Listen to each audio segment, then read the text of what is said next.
Cricket board में तब्दीलियां होनी चाहिए, लेकिन जिस तरह साबिक चेयरमैन रमीज राजा को ओहदे से बरतरफ किया गया वो अमल गलत था। साबिक क्रिकेटर सईद अजमल ने बोल न्यूज से खुसूसी गुफ्तगू करते हुए कहा कि बोर्ड में नए लोगों और साबिक खिलाड़ियों को चांस देना चाहिए ताकि वो पाकिस्तान क्रिकेट टीम के लिए काम कर सकें।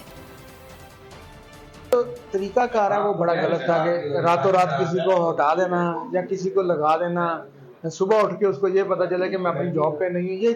ये तरीकाकार गलत है। टू बी ऑनेस्ट, जो भी हो एक थ्रू प्रॉपर चैनल होना चाहिए। एक तो ये बात। दूसरा, मैं एग्री करता हूँ जो आगे शेठी साहब ने मोटिव लिया कि डोमेस्टिक क्रिकेट के स्ट्रक्चर को थोड़ा बेहतर करना है, पुराने अमल में लेके आना, जो पुरानी चीज़ें थी उसको वापस रिवाइज करना, ये बड़ी अच्छी खुशहाइन बात है। क्योंकि डोमेस्टिक में प्लेयरों के साथ काफ़ी ज़्यादती हुई है और 6 टीमें पहले बनाई गई, खान साहब ने आके इसको चेंज करके 6 कराई। पहले मुल्क की आबादी बहुत ज़्यादा है, 25-26 करोड़ आबादी में 6 टीमें सर्वाइव नहीं कर रही। स्पेशली जब डिपार्टमेंट ख़त्म हुए, रोजी प्लेयरों की ख़त्म हुई, तो वो भी अच्छा नहीं था। तो ये सारी चीज़ें इन्होंने रिवाइज की हैं, ये बड़ी अच्छी है।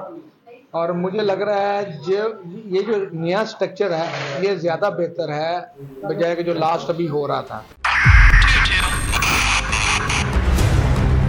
2022 बहुत सारे तोहफे भी देके गया पाकिस्तान की आवाम को। पाकिस्तान की आवाम को एक तोहफा ये दिया कि आवाम को पता चल गया कि पाकिस्तान का मीडिया क्या है। हक और सच का सफर साल 2022 में बोल रहा नंबर 1। हमने बहुत सारे शोज और ट्रांसमिशंस की, पूरा साल मुसलसल जदोजहद में निकल गया कि ये वोट ऑफ कॉन्फिडेंस के पीछे कौन लोग थे। तोड़े रेटिंग के सभी रिकॉर्ड, एंकर्स ने भी आवाम में सबसे ज्यादा मकबूलियत पाई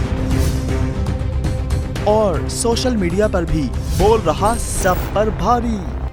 सब्सक्राइब करें और बेल दबाएं ताकि कोई खबर रह न जाए।